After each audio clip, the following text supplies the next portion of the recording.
Hi, welcome back to another edition of Relatable. I am Stephanie Michelle. This is the show where we talk about exceptional human encounters, the people who make them happen and the actions it takes to create them. So a couple things in the news today, which I never start out with the news because you know how I feel about it. It's a very important day. It's World Suicide Prevention Day. So good information. I mean, you can type in suicide, you can get a lot of information about how you can look for the signs, help somebody out if they're exhibiting signs of depression or suicide. And one of the things that I discovered today, which I'm really excited about, is a nonprofit that's called mentalhealthfirstaidkit.org that is going around and doing trainings. You can get certified to have mental health first aid in your arsenal of tools. And I think that's awesome. So I will be sharing that in the resources. It's just mentalhealthfirstaid.org. I'm really excited about that. I might get certified. I feel like it's something I want to do. And kind of connected to that, for a while now, I think if you've been watching the show, I've been hinting that there's something going on with me. I'm definitely going through some mental and physical health issues that I'm just not ready to share yet, mostly because to share them publicly would require a lot of context that I feel perfectly held right now by close family and friends. I just don't feel like it's something that I want to share publicly. Not even want, I just don't need to, actually. And part of that is because I strongly believe the context of each of our lives is way more important than the meme of the moment. And forcing the context into a meme is more damaging than anyone is willing to talk about right now. I think if we all sit down and slow down and think about what we're posting and how much we're posting on social media, you might find that there is some unwellness in that mix of, how often you're posting and what you're posting. And I bet you I will be talking about that soon. So right now my life is centered around three things. One is making friends with the brokenness of my life and figuring out how to use it. I did not break this world, but I'm certain that my brokenness together with the brokenness of others will heal and repair it. So I think it's cool and honest and real to kind of pay attention to the things that really break your heart and then decide what you can do to help somebody else or to make a difference in the world. I think that's really important. And it's not, brokenness doesn't mean like, ooh, I'm broken, I have to hide it. It actually means that you have something that you can use and do good with. And I strongly believe in that, and I'm working through my own right now. Two, the other thing that I'm focused on is learning how to focus my attention and time and ruling out distractions. Mostly I mean just I need to slow down. I'm using a lot of plant medication and meditation to kind of do that, and I believe strongly in both of those things. And I'm doing this because I've started to really feel the sickness of energy that just floods through me when I'm checking my phone for no reason. Like how often I'm doing that, and like just asking myself why and how it feels in that moment. It just doesn't feel right, and I'm really trying to break myself of that. And lastly, I'm exploring my own story and putting the pieces together with and without familiar framing to see if I can have new experiences with my energy and see if it's serving me or not serving me.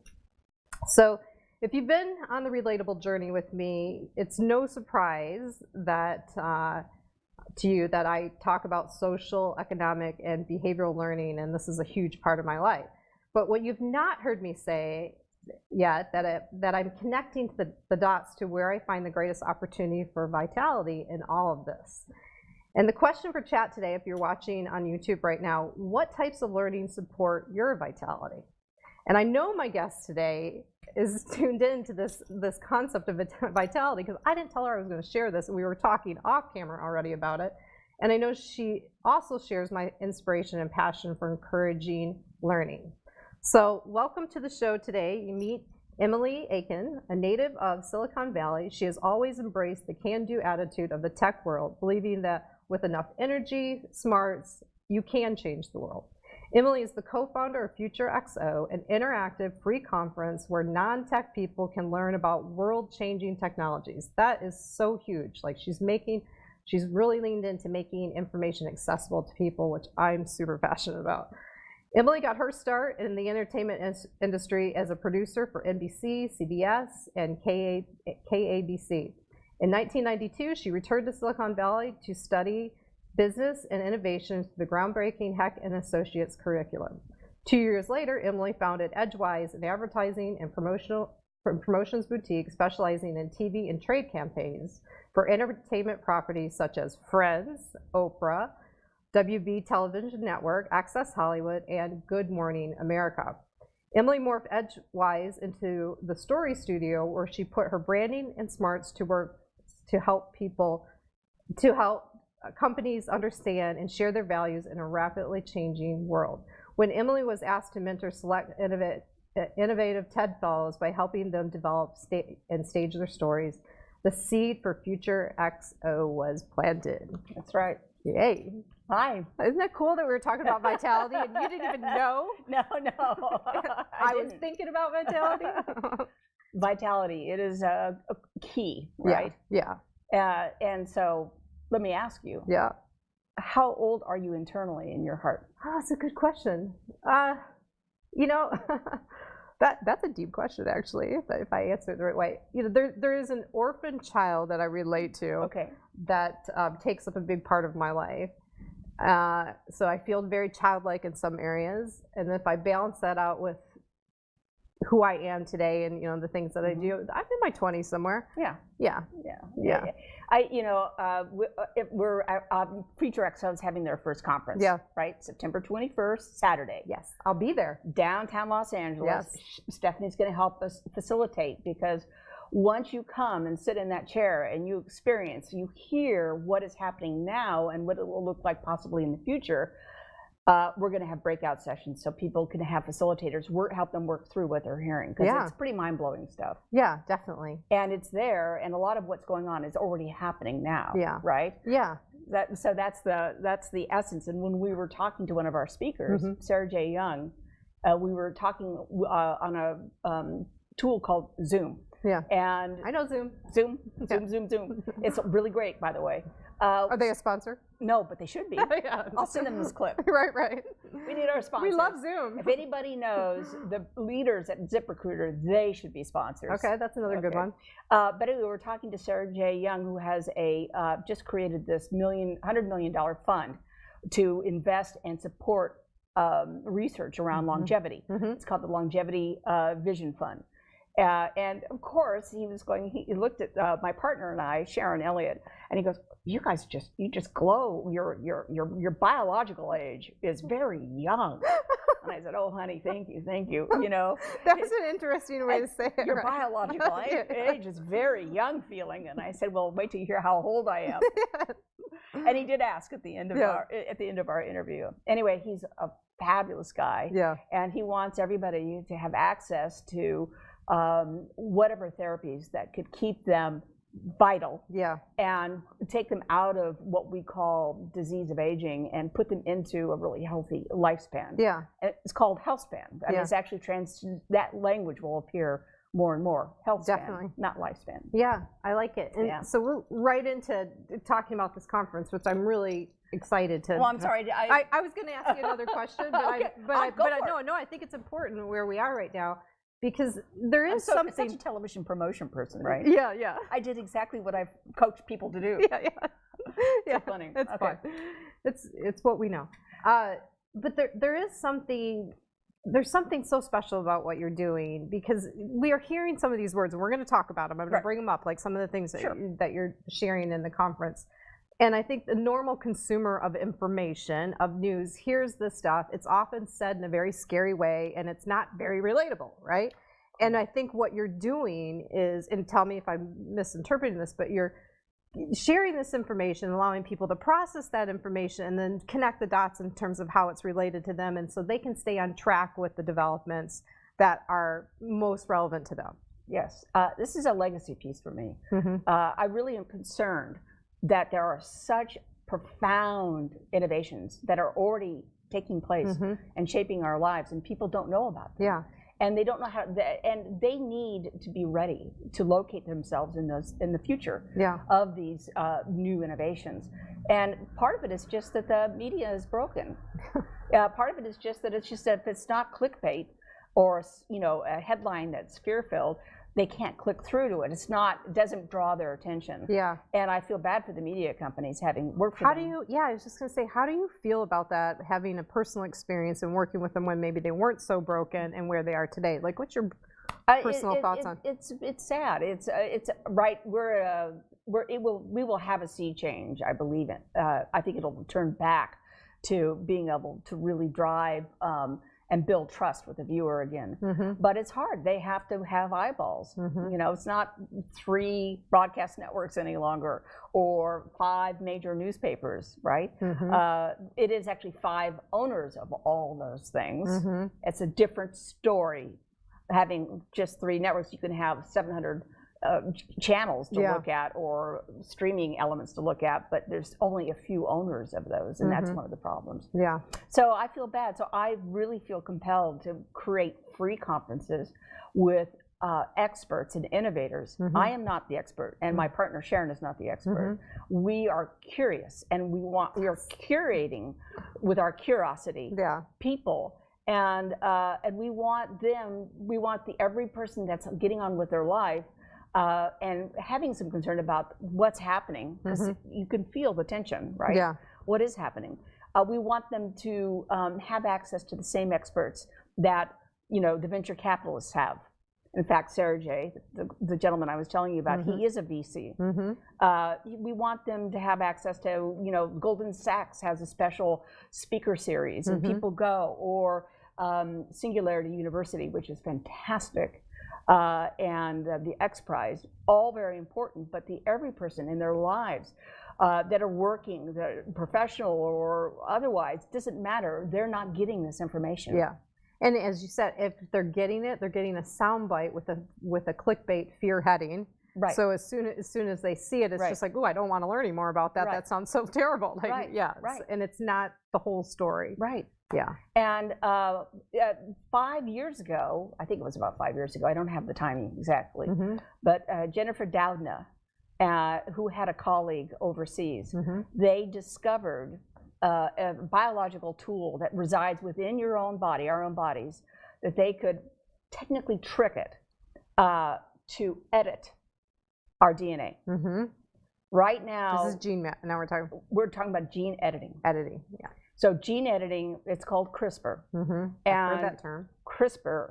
I've asked so many people, like 40, 50 people I know, do you know what CRISPR is? And they go, no. I mean, they don't know. Is that a fancy new cooler to take to the beach? It's a CRISPR, right? You know, is it a hair treatment?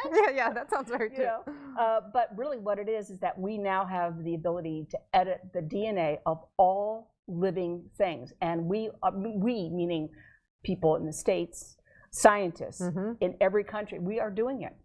So the thing that I'm going to go a little fear right now, because that's what's coming up. That's what I'm a human on this planet right now, and I've been conditioned to go here. And our brain actually, we've talked about this on the show before, our brain actually holds more negative stuff than positive, because early humans needed that to survive. You needed to remember, hey, if I step in this water, I'm going to drown, or, you know, or these people are not friends with our tribe. And so there's a reason why we're wired for negativity, and you have to work a little harder to get positive thoughts there. So what my fear around this, because of what I've heard, is, well, how will that create an unfair advantage to people of wealth that now can like edit the genes of their children to outperform people that don't have access to? Well, as long as people don't know what's happening and they don't know how to participate or have a voice in it, that is not an unintended risk. That is a true risk.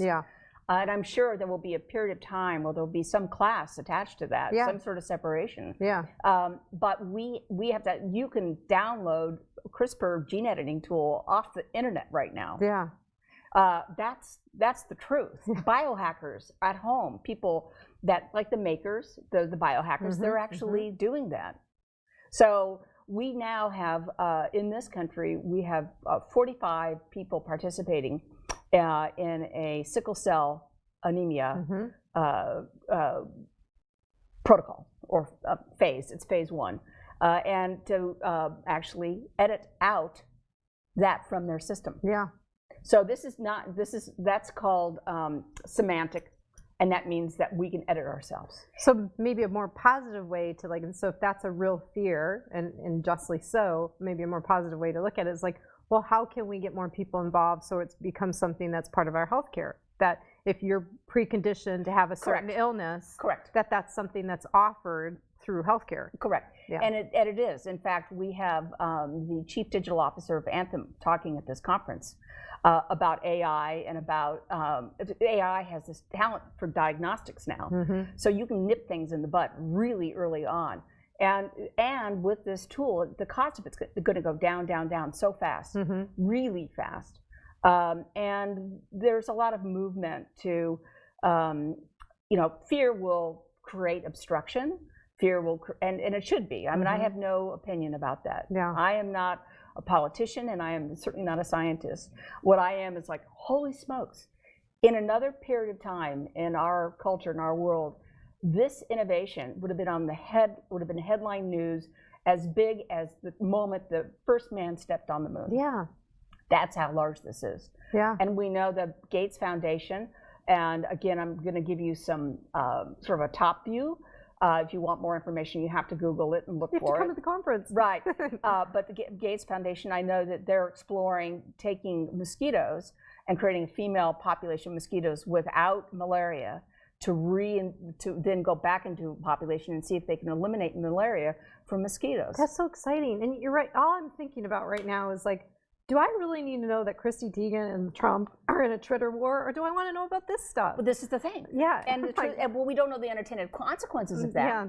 Or, there are unintended consequences. Yeah. But we are we're in a circumstance where biotech and synthetic biology and things are being created that actually have a lot of positive attributes and potential to them, but they also have unintended risks and consequences to them. Understood. And I want every person like me who is curious to come and to learn about it. And if we can build a large enough community, because we're going to create an online network community, and we are partnering with libraries.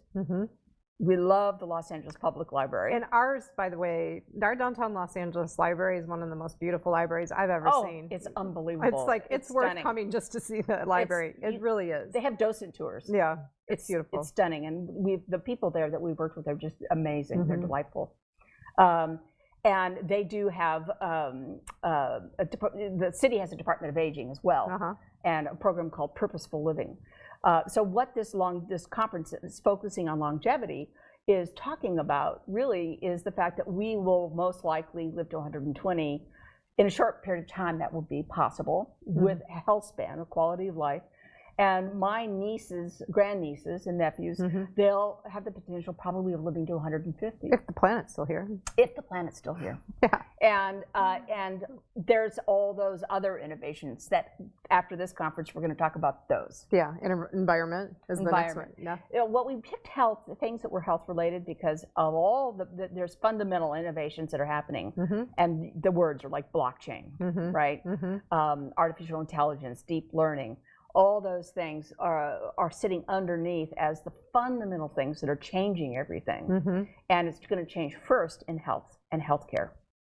That's where it's really changing. What was the one thing for you, and maybe it's a couple, that really made you want to invest your time and efforts in putting this conference on, that you got really excited when you learned about it, that you wanted to share it with everybody else? Actually, it happened about eight or 9 years ago. I'm trying to remember the exact start, but it was before I learned about the CRISPR Cas9, now there's 12, 13, 14 different proteins that do the job. But I was on a plane and I was flying out of New Orleans.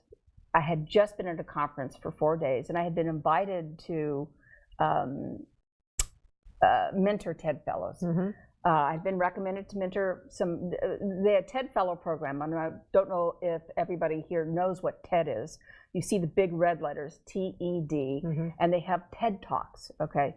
And they have TED Fellows that they bring on, and they give them access to the conferences, to the people that come to the conferences, and they help them. Nice. And I was asked to be assigned to some TED Fellows to mentor them. And one of the things that I did is I spoke. I went to what they called the Collaboratorium in New Orleans the first time, and I spoke about branding and brand strategy, which is what I do most of the time. And then I met with these TED Fellows, and I could not believe what they were working on and what they were doing. Yeah. they found a way, sea sculptures out of iron that were like with electrical shocks that would, in salination, that would actually regrow coral reef. That's like exciting. Growing the coral reef, right? I mean, how amazing was that?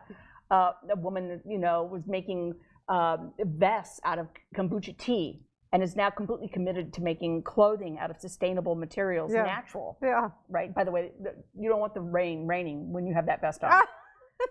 Well, it doesn't hold up well in rain. Or another garment underneath, potentially. And it had so many fascinating, a software guy that was a founder of a software company in Africa that actually created a fantastic software program that allows people to see and communicate during extreme, emergencies like Haiti, right?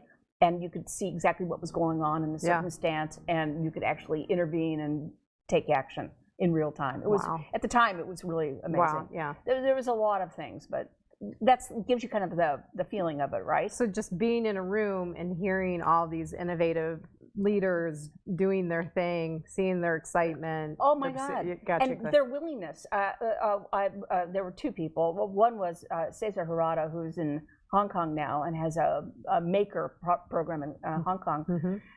He had created Protai. He created something, a boat that was articulated, and he had gone through like 6 or 7 what they call versions of it. They say iterations, I say 6 versions of it, with teams from all over the world, like someone in Rotterdam and someone in Portland, Oregon. And he had a backpack and a passport, and that's what he did. He went off and he created these different things. That's amazing. Idea was to clean up oil spills. And he was at MIT. MIT called him and said, please come and create technology to clean up oil spills. And he said, okay, I guess I better go down to, see what Katrina did. He goes down there, right? He hires a captain to take him out on the boat. The captain has no legs. He goes, what happened to your legs? Well, he lost the first leg in the Katrina and the second leg in cleaning up the oil.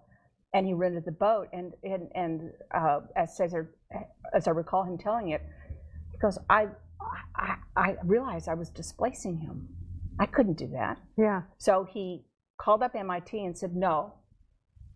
He wasn't going to create technology that then they would sell through into the world, right? He wanted to create something that would be open source and available, and find a way to have it built everywhere. And bought a Coke bottle and a high definition camera and a helium balloon, and went up and looked at the motion of the ocean and realized that tugboats pulling these pontoons was the wrong way. So he really articulated and reinvented sailing and sails on ships, remote controlled, drone controlled ships, so that they would go with the drift and more efficiently clean up the oil spill. Wow. That's amazing. And there's something in your sharing and me connected to what I shared at the beginning of the show, and this concept of brokenness. Like, there's such a human element to what you just shared. And I know that he would not have been able to see and have compassion for that captain if he didn't have some account of his own brokenness and his own humanity. And look how that changed the outcome of what the offering was. It's just really beautiful. Yeah, he was self-aware. Yeah, it's so self-aware. So stunning. Yeah. And to this day, I track him on social media and what he's up to, and he's just amazing. And I was assigned to his group to mentor, and he didn't need me. I mean, it was like, he got a lot of good input, right? But he's just astonishing. And so when I was on the plane, back to flying and leaving after 4 days of working with various people, I thought to myself, I feel Skippy. I had this vision of, that shot of Snoopy dancing with tears? I felt just like that. And I hadn't felt that way in a long time. And I felt that way because I could see the effort and the excitement and the energy and the passion that people were willing to put into making things work for everybody. That feeling is what I live for and what I always want to be involved in promoting. Right. Because it's there, it doesn't require money, it's not divided by class. We all have access to that, and I think we've forgotten. And this is why I use this phrase, exceptional human encounters, because it's terrific. That experience was exceptional to you. Right. And it filled your body with energy. that made you that is connected to this conference that you're offering to other people to expand the energy that they feel. Like it's just so connected and beautiful. Yeah. And I know that there are other curious minds out there like myself, and I want them to be in the room to feel it. You can't get that online. No. You can get it afterwards, and our plan is to create a network where there'll be local tours to innovative spaces, and there'll be book clubs about the books, or it'll be places to post and whatnot. But that is the deal. Being in the room with these innovators is so exciting. And the people that are coming to this conference, Dr. Divya Chander is coming, and she's going to talk about hacking the brain. Okay?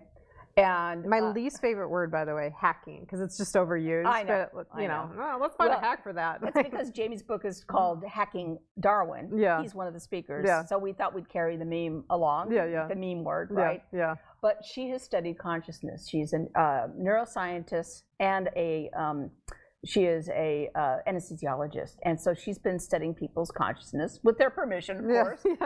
When she takes them under, and she's been at this for a while. And I cannot wait to meet her. Oh, she's amazing. I cannot wait to meet her. Yeah. And she really brings it down. She takes it out of this, ethereal science world and really breaks it down into the real stuff. And it's really going to be fun to have her. But, these people are, stunning. When you reached out, so you probably had a core group of themes to cover, or people that you wanted to be part of this conference. How was the process of reaching out to them? Did you get your first choice? Were people connected to kind of the things that we're talking about, of making it accessible and feeding curiosity? Well, I mean, the reason why I brought up Divya is that she said, I can't wait. It's so good not to be in one of those corporate environment things. I can't wait to talk to the people and have the people ask me questions. She's just like, and it's not that, like me, not other experts or investors, because these people, in order to do what they do, they need investment. That's their priority: be in the lab, do the research, or work with investors. So they're really excited about this. So the very first scientist or gentleman that I reached out to, David Sinclair, Dr. David Sinclair. He's been running the Age Lab, I think at Harvard. I think that's correct. I sent him I sent him an email. This is what we're doing. Here's a deck that tells you a little more about it.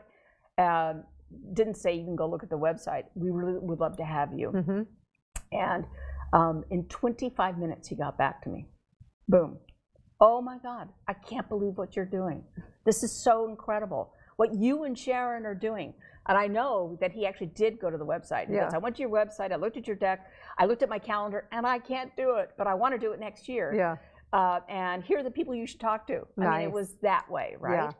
That's how you know you're onto something, right? When just human connectiveness kind of takes you to the trail that you need to be on. No, I mean, that's how we got Sarah Kay, another doctor, another genius with synthetic biology, who's all over the news right now. He said, you've got to talk to Sarah J. He's so altruistic and really wants everybody to have this. So it was like, oh, okay, that's how we went. That's how we rolled, right? What are you most excited to learn more about at the conference? Actually, I'm more excited about how people take in the information and how they process it. And what their mood is when they leave. That's you're my people, you know that? I do. That's how I would answer that question. It's about the people. And how they feel. Like, did they walk out lifted and feeling better about their place in the world? People go to our website, or they get our business card or whatever. We don't have petri dishes and spinning DNA. This is not what we do. We have people talking on their cell phones, people talking, waving, people encountering each other. This is about people. This is what it's really about. And helping people locate themselves and get ready. Because what is happening is going to happen so fast. And it's already happening. It's already present in our lives. And I want people to know. And it's right now we're incredibly distracted. What is there something that you feel it can't happen fast enough? So, in all this learning and talking to these experts, is there something that you're really excited about seeing happen fast? Well, I think getting CRISPR into a place where it's really being given the kind of focus that it needs to be given, I think. And Jamie Metzel, who is the speaker with Akin Darwin, he's on the World Health Organization's committee for helping to develop the standards for gene editing in the world, okay, which is important. And there was a doctor in China that was on it as well. I don't know if this was the same committee he was on, but he's the doctor who also gene edited 2 embryos, twin embryos, and they are born now in the world. And he wanted them to be incapable of getting HIV, becoming HIV positive. So that won't happen to them. And that had to do with the family and the parents. But I don't know this for certain, but I've read something, and I didn't check the source, but I think they're pretty smart. One of the unintended consequences is that they're kind of bright. Yeah, the children. Yeah. Yeah, of course. Twin girls. Yeah. That's okay. Yeah, they're wired for learning in a different way. Yeah. So that's what we don't know. So, but what I'd like to do is, pull the curtain back on all of this stuff. What is there a name for the technology that at some point we can take like a vitamin-sized little piece of a computer, put it into our system that's just running diagnosis all the time? Oh, yeah. What do they call that? Well, what did they call it? Wearables? But I don't know what they call it. There's a word. Level of I don't remember what they call it. Yeah. I'm sure they have a word for it. Yeah. But that's there. Yeah. I mean, everybody's talking about that. People are testing this right now. Yeah, they right? are. Yeah. Absolutely. And I mean, I'm okay with it as long as it's not hooked up to Wi-Fi. Like, again, it's another thing where we've just given away privacy. Like, if there's a way to. Well, that's the thing about blockchain. Apparently, blockchain, though, that may be hacked by a new invention called quantum computing, which has a whole nother mystery attached to it, which is called entanglement. So get ready. Star Trek is not all that far from. Not all that far. That one thing here and across the world, it changes. That thing across the world will change too, without being in the same space. So that all this stuff is really fascinating. Well, that's just mimicking nature and the rainforests and our Well, you do know trees talk to each other. We do know trees talk to each other. And that's I was up in TED Summit a couple years ago, and I saw a TED Talk about trees talking to each other, and it was the most magical thing when you think about it. I really wanted a picture of the redwood somewhere in here for this reason, because of my connection to relating and communications and knowing that, they're probably talking about us right now. These damn humans. What are they doing? Well, when she talks about it, because when she did the test and realized that they share carbon, they share different kind of chemicals, but they'll even do it cross species. So, a redwood with a cedar, they'll actually share. If one is lacking something, the other one will send it through the mycelium. I mean, they're network. not judging them on race and sex and everything else? No, wow. they're sharing. Our trees are more involved than humans. And there are people that carry the knowledge. She calls them, this particular scientist calls them the mother trees, that hold the whole knowledge of, that forest, that part of the forest. And it's, but science is getting really clear about this stuff. Yeah. What do you, now, just because this is where we are, what's your, I want to ask this question. Where do you find yourself in the juxtaposition of science and spirituality? Well, you weren't expecting that question, I know. No. I've always been, I've always felt a strong sense of spirit. It's just, how magical our interconnectedness is. And I've had the rich experience of being with people when they pass away. And when you go through that process, you see something that is hard to define. And somebody who was 41 at the time passed away, and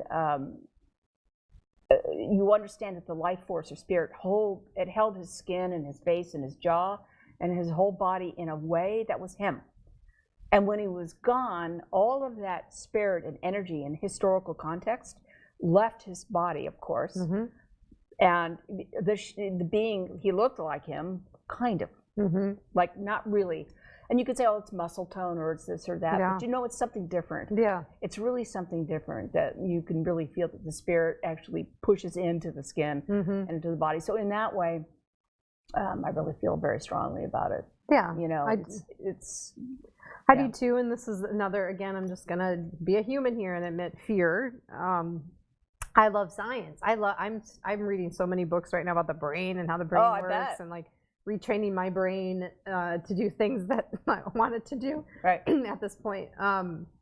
But I'm also I'm very deeply spiritual, more than people know. Actually, I don't really share this side that much, and well, that's really part of your vitality. Yeah. I mean, I think I find that, you know, being grateful or just, you know, snuggling with Holiday, the golden retriever back home.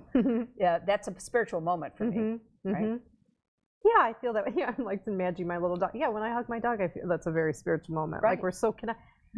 We get connected in ways that like it just doesn't seem possible. Like eating schedule or bathroom schedule. I mean, weird stuff. And it's just like, okay, there's something really beautiful here. But I'm not kind of losing track of where I wanted to go with this. But I do worry about how far we can go with science and what happens to spirituality, especially in the world right now where religion is sort of the enemy of everything. You know, that's a really strong statement, but I think a lot of people have thrown out spirituality because religion has done them wrong. And it's you know, I say we all have to remain flexible and open. And when we close, so it doesn't matter if you're religious or you're scientific or anything, if you close down, that's when I think we get into trouble. Well, then that just loops this perfectly, because really what connects it all is the learning. And I think this is why we're connected. Yeah. I can't say that enough, and I don't know really what triggered me to lean so far into the, well, I know it's the political divide. Like when all of these political commentaries are coming out about, you know, well, how did Trump get elected, and, you know, what are people in the South feeling, and, you know, what do they think about the liberal?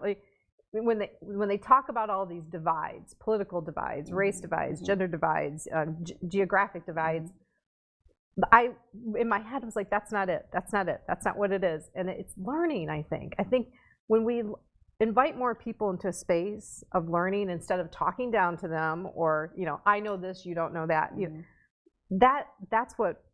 That's what's beautiful. That's what grows. You know, that's what connects humanity. That's what makes more solutions possible for more people, not just a small group of people. And that divide is somehow, some people feel very adamant of going, nope, I got this. I don't need to learn anything more, because they've been hurt by somebody that told them they knew more than them. You know, and if we just focused on that, I think we would be in a good place. I'm learning all the time, and every day I forget it. The next day I wake up and I'm like, what was that name? What was that called? Yeah. But what's left in its place is a level of excitement. I don't have to hang on to every little nugget. Yeah. When I was well, that's where spirituality comes into play, because that's sometimes where I'm like, you know what? Something's just inspired me so much, and I've lost parts of it. Please, you know, I'll kind of surrender a little bit and go, I know you wanted me to know that, and hopefully it comes back when I need it to come back. My father was an engineer, a mechanical engineer, and he was quite a character. He always walked around with a little 5x8 card that he would sketch little things on, and he was a specialty act. He was into heating and air conditioning systems, which was a new science in the 50s. Wow. Late 40s or 50s, right? And he settled down in Santa Clara County, and he ended up being like, you know, doing semiconductors and, you know, really rarefied stuff. So there was always like a temperature gauge in our little vent systems in our cars, and he built the house my sisters and I grew up in. You know, bricks and redwood beams from barns. It was character. And he always said to me, he goes, "A scientist is not worth their salt if they're not spiritual." There is so much that is unknown and unexplained.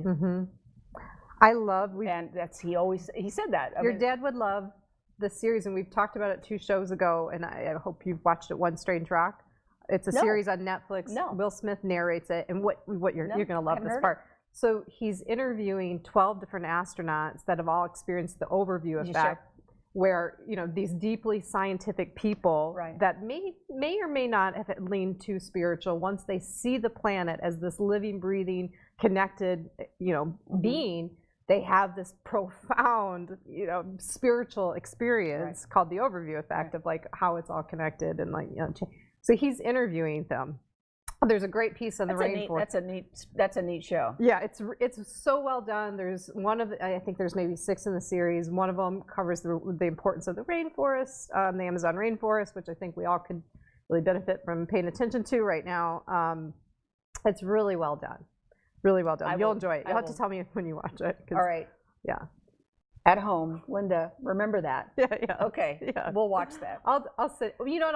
I'll put the link again in the archive of the show. Okay, great. So it's there and handy when I send you that link. But great. It's really well done. But yeah, I like your dad. I think your dad was onto something. It was a character, and he was onto something, and I appreciated that. I always have reflected back on that part. Yeah. He had a lot of love in humanity, and the capacity to take care of each other. And appreciated beautiful. That part of it.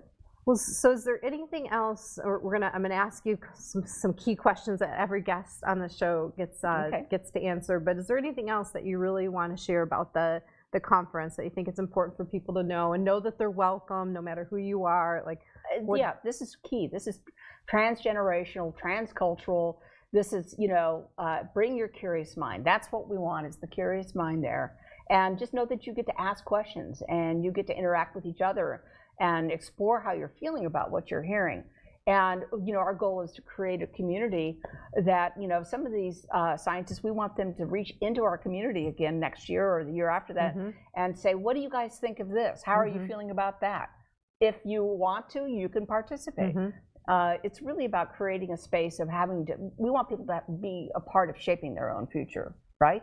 So that's the deal. And it is important that you hang out with other curious minds because it really is energizing. Definitely. I mean, it's definitely, there's nothing like it. I couldn't agree with you more. Yeah, it's a new kind of rave. Yeah. It's a curious mind rave. I like it. Come on. So it's Saturday, September 21st. Right. Starts at, the doors open at 10.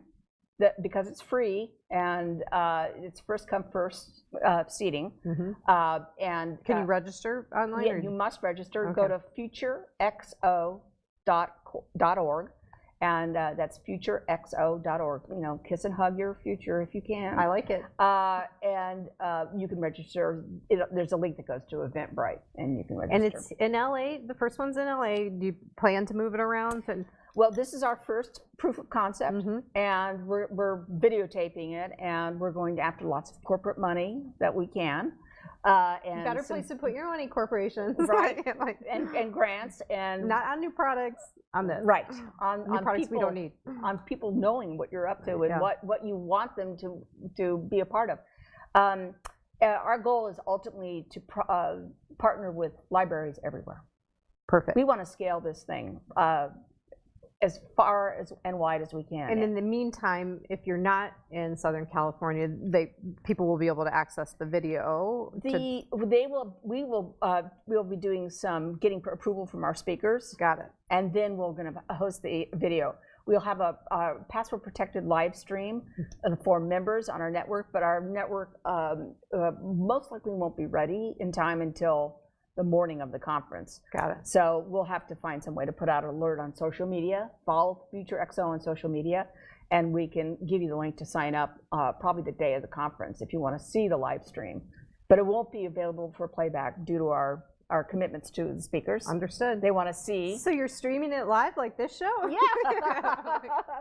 It's also going to be streamed to the Studio City branch in Studio City. Perfect. Library. So it's, So the West Siders can stay in Studio City, and and everybody else can come downtown. Well, I don't know if they could call themselves West Siders. Studio City's really not. Yeah, so that's kind of the valley. It's the valley. Yeah. It's like the west side of the valley. Yeah. For those of you who are not in LA, we're very borough oriented here. We are. It's almost like Chicago and San Francisco, very borough. We definitely are. Definitely are. Well, now I get to ask you the relatable question of every show, which is So how would you define this term that I use all the time, exceptional human encounter? And after you define it, can you give an example of one that you've had recently? Well, right now with you, you've been exceptional. Yeah, you too. No, seriously. I mean, you're my people. This is like very clear. It's tribal. It is very tribal. It's very tribal. We're not, I mean, not everybody gets me, like, but you're my people. I got it. I got it. Yeah. Well, empathy is key. Mm-hmm. Empathy and listening. Mm-hmm. But it's hard to be empathetic if you're not listening. Yes, it is. It's hard to be empathetic and listening if you're looking at your cell phone. Yeah. Or saying, just a minute, I have to get this. Do you mind? Yeah. Of course, no one's going to say, I mind, put that thing down, Yeah. right? Unless you're an intimate and you feel like you can do that. Yeah. So I think empathy is really something that everybody needs to practice. And some of the best businesses and products are designed based on empathy, based on doing little social archaeological ethnography of going to people's homes and asking them questions and listening and looking at their shoes in their closet. Mm-hmm. Even people who create consumer products understand they have to listen and they have to be empathetic. Yeah. So we can't, you know. It's amazing to me, and we're both in branding and advertising. It's amazing to me, and you've probably come across a client or two like this that have separate sales, marketing, and customer service groups that don't talk to each other. And like, that is key. And if you can create products in a cycle of direct interaction with the consumer, you'll win. Like, you can keep that retention wheel going. Right. You know, it's more profitable. You spend less money over time. Right. Because you're not spending so much to get that first sale. You spend less to keep them loyal to your business. And well, it's just like Patagonia driving all over the country repairing, you know, a surfer's swimsuit that he's had for 30 years. Yeah. Yeah, or running an ad on Black Friday going, don't buy anything new, you don't need it. Our jackets last. Right. Yeah. Patagonia is pretty. I've been up there a couple times. I know people in their corporate office. I love it. It's such an amazing corporate or work culture. And his last book, the founder, The Responsible Company, highly recommend that book. Highly recommend. You know, I haven't read it. I should read it. It's an easy read, but it's just it's amazing. Yeah. Yeah. Well, what is when you think of empathy and trust in the world, how do you see it being expressed, meaning in a meaningful way? Empathy. Well, I mean, the one that I encourage everybody to think about, and now this is great that I get to do this. So I didn't ask you at the beginning because we got right in it, but I love this question, asking people, what has your attention right now? Because I think it's really a safe assumption that everybody's walking around with some levels of personal trauma or just trauma and anxiety from news and media. Existential anxiety. And we don't get a chance to just go, oh God, thank you for asking. Because we have these encounters like in the elevator, how you do, and nobody wants to really hear the answer. But when asking a question like, what has your attention right now, and being available to hear that answer is such an exchange of empathy. Like I've done it, and I'm such a social experimenter. Like, sometimes people don't want to be with me because I might do something that they might be embarrassed by, because I'm just in the moment and going, okay, let's can we just create a flash mob right now in the grocery store? Because the energy is really... As long as it doesn't involve nakedness for me, I'm good with that. Yeah, nakedness. Yeah. I don't want to hurt anybody. Like, I would love to do a show where it's like a reverse punk show, where it's like, it's just, you know, kindness and the energy that we're talking about. Right. But I've asked that question in different contexts, you know, like with a stranger, with a friend that I haven't seen. And there's always this breath that just is the breath of empathy that they're like, thank you. Thank you, actually, for asking. And being the listener, being the one that's just like, okay, I asked a question, I'm just going to listen, also feels like a gift. Like, you know what, I'm slowing down to be available for this person, and they're feeling good about letting something go, and I feel that release. And so it's another energetic thing that I don't think that until you experience it, you don't know how good that feels. I don't know if you have this. It'd be interesting to know if you do. But I have this. I'll go, oh, I haven't talked to my sister Joy in too long. I mean, I haven't talked to so and so. I have to check in there. I mean, I have a rhythm in my body where I know that I've drifted just too far for having that. Yeah. My friend Eric Coley, I need to reach out to you. I thought about him this morning. I'm like, yep, I do. I do that all the time. And I also don't write tasks down anymore by what the task is. I write the person. So whoever's involved. Oh, that's a good one. Yeah, it's actually more motivating because, and I know I've talked about this probably for 3 years of the show that I'm doing it, because I'm very type A. Very type A.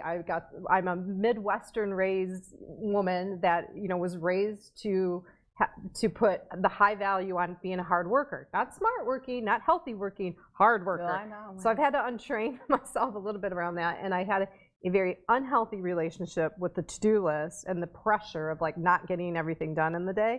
So I stopped writing the tasks. Let's see, is that why I got up at 3:30 this morning? Yeah. I just went like, I'm not going to lay here and pretend. Yeah. I'm wide awake. And at this point in my life, and you probably will relate to this too, it's like anybody that's involved in any work, any projects, like I actually really enjoy the people that I'm working with. Yeah. So when I put their name down, there's almost like I don't know, a space that's created around like, well, I'm going to catch up with Maria, my favorite graphic artist, when I talk to her, and one of my best friends that's in Chicago. I love you. I love her. I adore her. I've grown so much with this woman. But so when I write Maria instead of, work on logo for client XYZ, to the exchange connects me to everything. And this is the other reason why FutureXO just had to be. And the original name was Future Tense, and I went, no, we're tense. We all know we're tense. Yeah. But if you don't, you have to embrace the good and the bad. Yeah. By being in it and listening and connecting to it, right? Yeah. But there is that feeling of, what is the value that we have?